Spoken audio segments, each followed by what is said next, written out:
Hello and welcome to the Northwood Podcast. I'm your host, Heath Jones. Ours is a podcast written and recorded by me at my church that I pastor. It's called Northwood Christian Church. And if you are in the Indianapolis area, you should check us out. We're at 4550 Central Avenue, if that means something to you. You may also notice me being in the church noise in the background. We have a couple of schools in session here, so you might hear some bangs and some shouts and different things. So apologies in advance for any noise or distractions. But in the meantime, we're here. Please reach out to us with comment or questions. The best way to do that is to write to me directly. I would love to receive an email from you, perhaps a question or a comment or whatever it is. I would just like to know who's listening and some more about you. So please write in. My email is Heath, my name, Heath, at ndncc.org. This podcast is produced by the All Indiana Podcast Network. The All Indiana Podcast Network produces podcasts made and produced in Indiana, hence the name. And we're happy to be a part of it. And there are many more podcasts that they produce and host for you to enjoy. If you're interested in checking out what else they have to offer, the dozens and dozens of other podcasts covering a variety of topics, you should visit www.wishtv.com/podcasts. That's wishtv.com/podcasts. Now, if you've listened before, you know how this next part goes. In a little bit, we'll move on to the meat of this episode, but first we need to pause for some ads for our podcast audience. And if this means you, apologies, and we'll catch you after the break. If this doesn't mean you, then we'll just sit together through a somewhat awkward moment of silence. Here goes. And we're back. Today, we'll be considering a story found in the Gospel of Luke, chapter 8, verses 43 through 48. That's Luke 8, 43 through 48. And it reads, "Now there was a woman who had been suffering from a flow of blood for 12 years. And though she had spent all she had on physicians, no one could cure her. She came up behind him and touched the fringe of his cloak, and immediately her flow of blood stopped. Then Jesus asked, 'Who touched me?' When they all denied it, Peter said, 'Master, the crowds are hemming you in and pressing against you.' But Jesus said, 'Someone touched me, for I noticed that power had gone out from me.'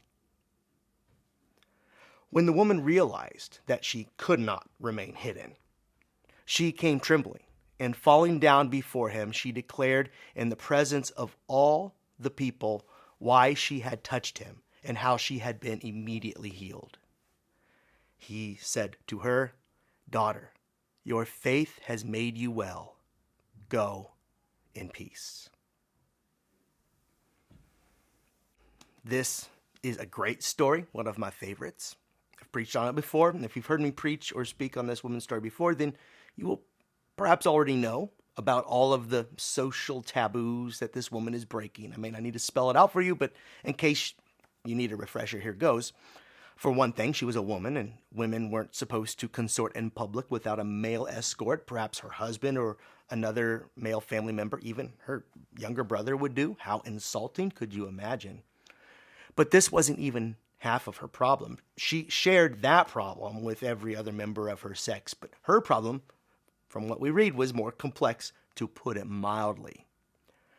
The text reads that she was bleeding for 12 years, non-stop. Now, it shouldn't take a genius to imagine what's going on here. As a child, I didn't know, because no one would tell me.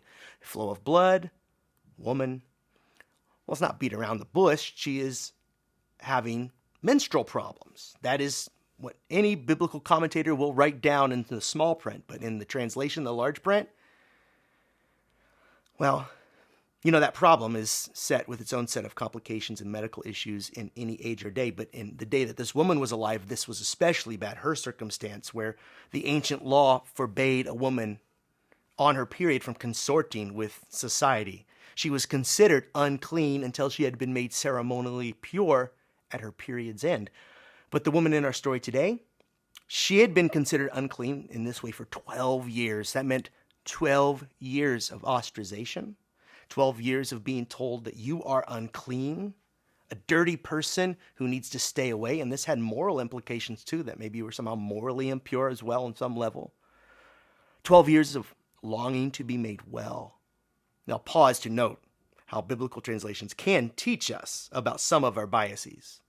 Because as I said before, it's fairly obvious from the story that this woman is enduring her period for 12 years straight, but we don't want to name it direct, do we? She had an issue of blood. That's a more polite way of saying it. Or take the NIV, which reads, a woman was there who had been subject to bleeding for 12 years. Subject to bleeding. I mean, come on. We're all, in a way, subject to bleeding. That's not very descriptive. You can tell that these texts were translated by men who could not simply say what is obvious, that she was on her period. So I guess subject to bleeding is better than the way the American Standard Version puts it. It just says that she suffered from hemorrhages. Hemorrhages, my goodness. One could form the impression that she's about to bleed to death from that one. If I were a kid hearing that, that's what I would think. Maybe as an adult, that's what you would think. What I would think. My point is, we bring our biases to these texts, even when we're trying to be objective, as a translator should try to be. But here we have translations put into the hands of men who perhaps felt squeamish at a more straightforward approach to translating this delicate part of the story, or as they felt it as delicate. It's just a part of life. Maybe it shouldn't be felt as delicate. So they water it down, though, and they obfuscate based on their discomforts. And women, like our woman in today's story, have often faced such discrimination. I just note it for a point we'll get to later, so let's move on for now. Our woman bucks her society's conventions, as I was saying. But she doesn't boldly approach Jesus, who could blame her, but she does press in through the crowd to touch Jesus on the sly, believing that physical contact with him could perhaps help her. After all, she's desperate. We read that she spent all her money. Anything will do. If that sounds like a silly idea, who could blame her for taking a big swing for the fences? And Jesus is aware that something has happened. It pans out. It works. She comes forward and confesses when the public is pressed on it for a bit. And she is, for sure, you can tell from the vibe you get from the story that she fears shame and or retribution, which should be no surprise given what we know of that time and that culture. But instead, she is praised and called daughter, which is a term of endearment. And she is rewarded for her courage and willingness to defy social convention for the sake of her life. And she was saved. Saved. Now, wait a minute. The text never says that she was saved. It says that she was made well. And some translations will translate it to say that she was healed, but not saved. None of them say saved, I could find. And you may have noticed how this talk is entitled, What is Saved? That's sort of a funny title for a talk or a sermon on a text that doesn't even have the word in it. Well, earlier, I went out of my way to point out how a translator might shy away from an obvious translation or a word or a set of words in the Bible in order to cave to some bias. So perhaps the translator is uneasy at the implications of a certain way of reading a text, so being human, they cave to their bias. I mean, today we have a prime example, as I mentioned earlier. The reason I made a big deal about us noticing that is because there's a place in our story where we discover how translators in ages past and present have struggled to name simply what's going on with this woman. This is bringing a cultural bias into the translation and choosing to smooth it over.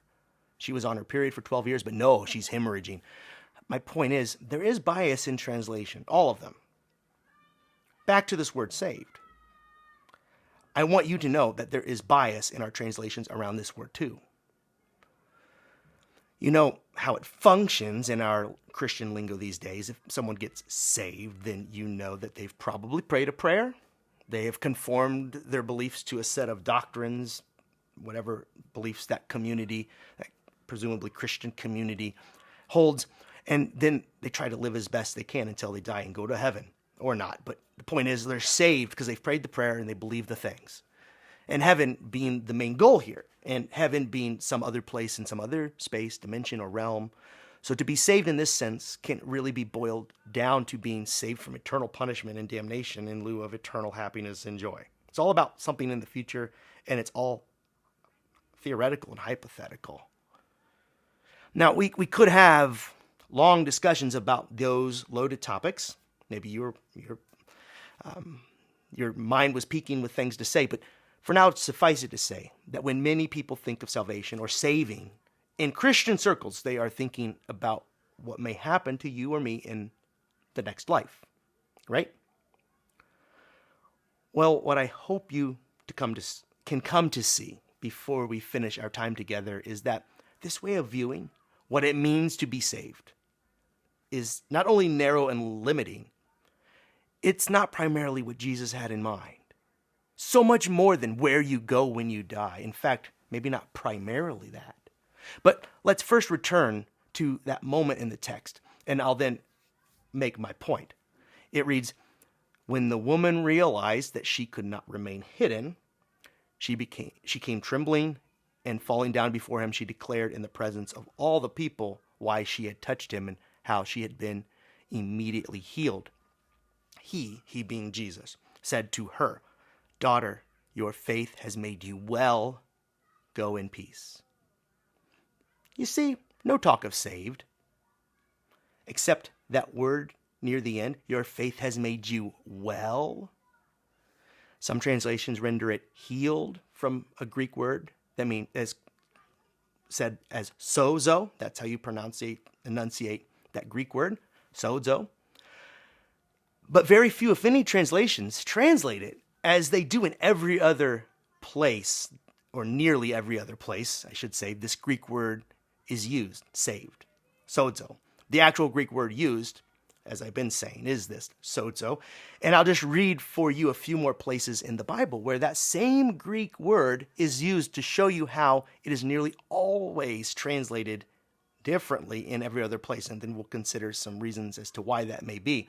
But each time you hear the word saved in a translation that I'm about to read, it's that same Greek word from which we get, she was made well in today's story.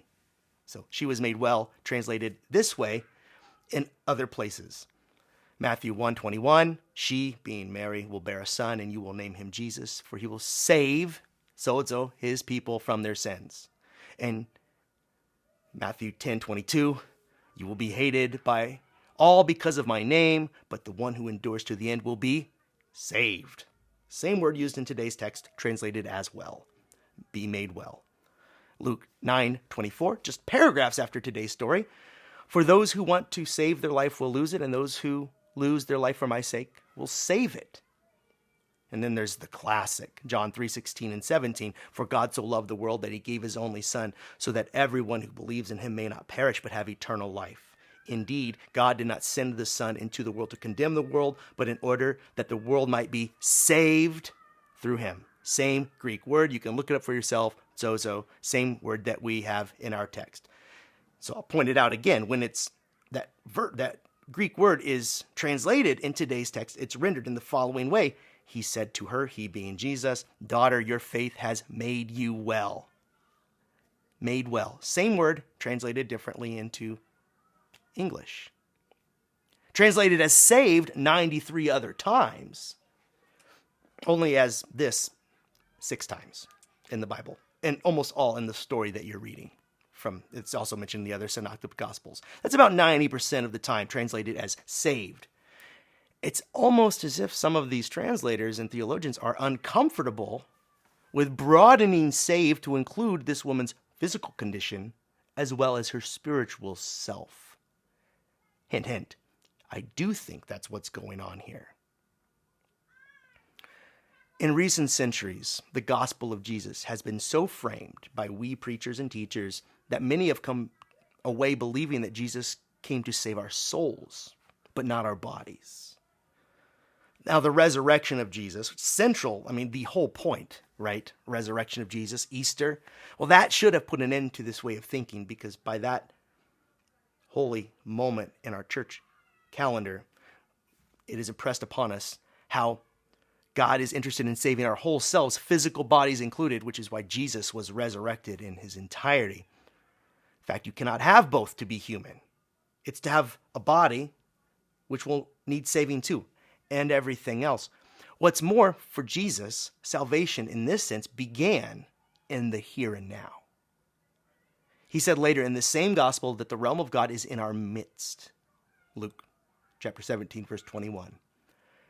In short, it is here and it is saving us as we live in our present moments. An afterlife is but the culmination. In this view, an afterlife is but the culmination of the life that we find, experience, and enjoy right here, right now. And Jesus told us that the realm of God is all around us. If we could find the faith to live into this way of life, as this woman seemingly has. But this has implications, doesn't it? If saving someone involves more, if we are called to save the whole person, then we've got to do more than get poor people to pray. Or we've got to actually help them out of poverty. We've got to do more than get large turnouts to revivals and big responses at our altar calls. We've got to make sure that our neighbors have good homes to live in once they leave those churches, those revivals, stand up from those altar calls. We've got to do more than offer encouragement to those who are sick in the streets. We must ask ourselves, as Christians, because we are Christians, what must we do today as the hands and feet of Christ so that Jesus may save them in a holistic way? So that they will be well, whole, saved, which that word sozo means all of that. All that is implied by the word Jesus used for saved. I remember that everyone was saved at my church growing up. Thing is, no one seemed very happy about it. For us, saved only meant saving your soul so you'd go to heaven. So I was aware of saved people who were lost in many ways. Because for being saved, that didn't mean for them that it would touch on their poverty, so they would remain lost in poverty, or lost in addiction, lost to hatreds and fears, but all saved, every one of them. Or were they? As I was saying, there is more behind this word saved than perhaps we knew. But probably we'd rather it meant less. It'd be easier if it meant less, if everything was about some other world and some hypothetical sweet by and by. And so this is why I think Bible translators and Christians are more comfortable with thinking of it that way and uncomfortable with broadening its meaning to include physical and spiritual needs both. You see this all the time in ministries. You get prisoners saved, but don't set them free from what has them in those chains. Get poor people saved, and that way they will die and go to heaven. Good job. And they'll be saved when they die. People sick, poor, and probably not long for the world in dire straits, but still saved, heaven bound at least. And I'm thinking, you call that saved? Well, Jesus didn't either. So Jesus sought to save the entire person. Why else would he heal? Why else would he feed on a grand scale? Why else would he defy the governing forces who kept people lost and in the dark? Because for Jesus, this was all connected. Saving meant all of it. This would become a problem for those who, in the centuries to follow and throughout the course of history, would own other humans, such as was true at our country's inception, Southern plantation owners, Christians, nearly all in the early 1800s, late 1700s, thereabouts. They understood their Bibles well enough to understand that one could not be a Christian and treat a fellow Christian the way a slave owner would inevitably treat their slaves, beating, forced breeding, all of this stuff, treating them like animals, humans as animals. So once it became clear that it would not be possible to keep some of the slaves from converting to Christianity and then presumptively being brother or sister, they changed what it meant to be saved. Slaves could get saved, sure enough. They could ask Jesus into their lives and turn from sin, but only in a spiritual sense. But if they thought that their life in Christ would improve their physical condition, well, that would be beat out of them. Not hardly. Slaver's heresy. That wouldn't be profitable for the slave owner, would it? But if you could convince your slave that there was a heaven waiting for them, and that was all that mattered, then you could see how that theology might serve the oppressor. Sure, things might be bad now. Someone in slavery might reason, but one day I'll be in heaven. This was not the message of Jesus. It was in part, but it leaves everything else out. It leaves out what we do in the meantime. Because when Jesus spoke of the realm of God, he spoke of its immediacy, of it breaking into our lives now. What else could the significance of Pentecost be when the Holy Spirit fell down on the church in a powerful way? Some of the slaves did learn to read, and they read their Bibles and came to figure this out. And they discovered a gospel that was older and truer than the gospel that the southern plantation owners would like to share. It was the gospel of Jesus, the true one, and they discovered that their salvation must be their literal freedom from literal chains. After all, didn't Jesus say he came to set captives free? Metaphorically, of course. We'd like to believe until we read the story of Paul and Silas in prison, and there we discover, as they are freed in prison by way of the Holy Spirit, that Jesus was quite literal. The stories and Acts are meant to show us what it looks like for the things Jesus talked about to come alive when the church is at its best. Now, around the turn of the 20th century, pastors and theologians began to take Jesus' call to administer to the physical needs of our communities more seriously yet again. And this was the obvious thing to do in the midst of the Great Depression, wouldn't you say? It forces you kind of to ask some questions, re-examine your faith, I would think. Either way, clergy and lay people alike advocated for rights for working people from the perspective as a Christian, rights for retired people, veterans, and anyone else who might struggle to meet their physical needs in a time of scarcity. This is what saving the world meant to them.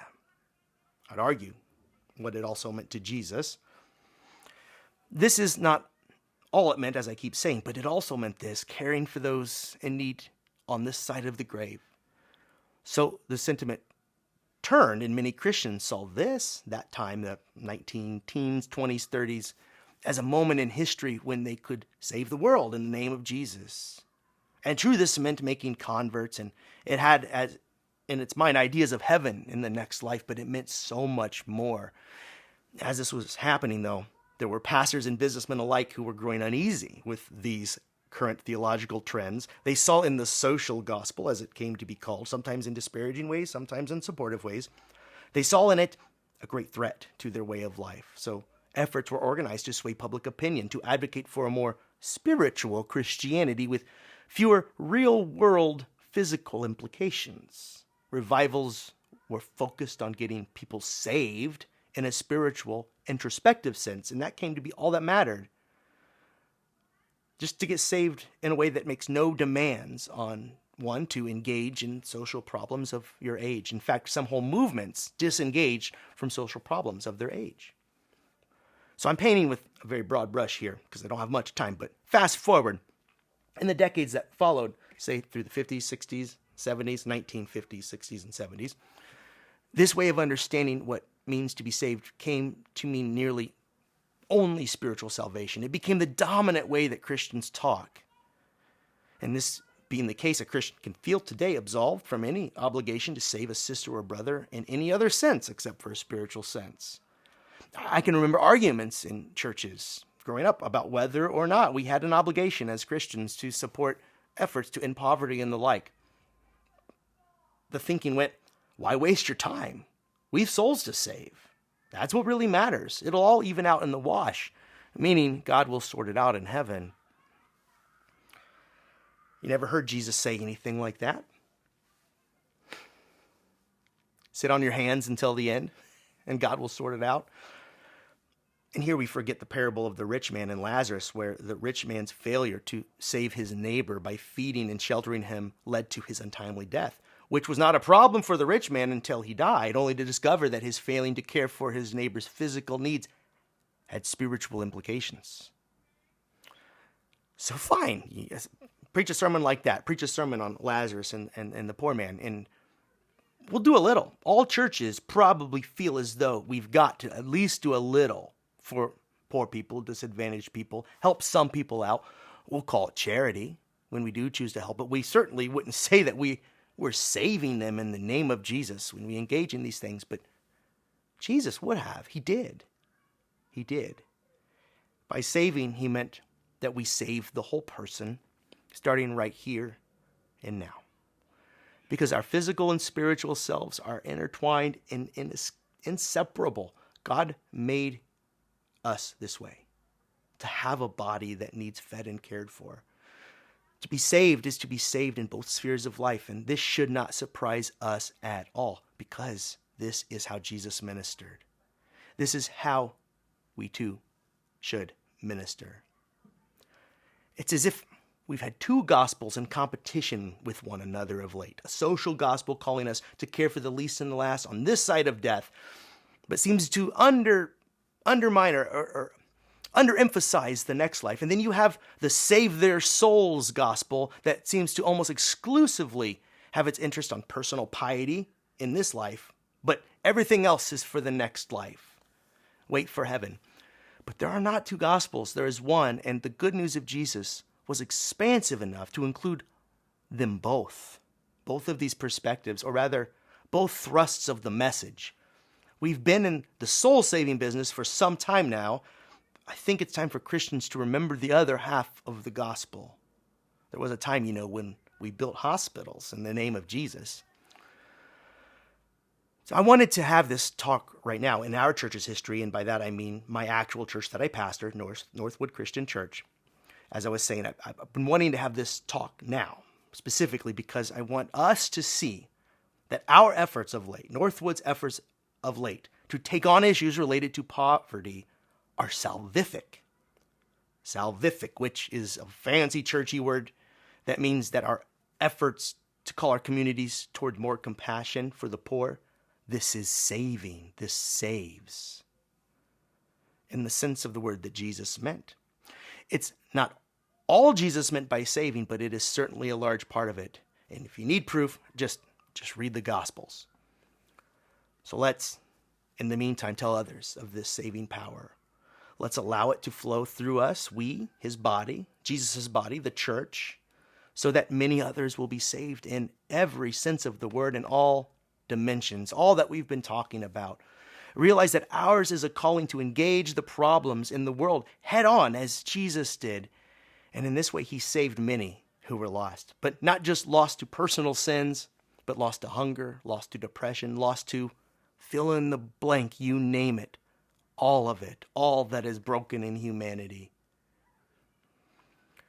So whatever it was that hurt his sisters and brothers in his life, Jesus came to save them from it. This, for him, is salvation. And this should be, too, for our church in the 21st century. So what would it look for us to go out and proclaim this message of salvation and get busy sharing the word?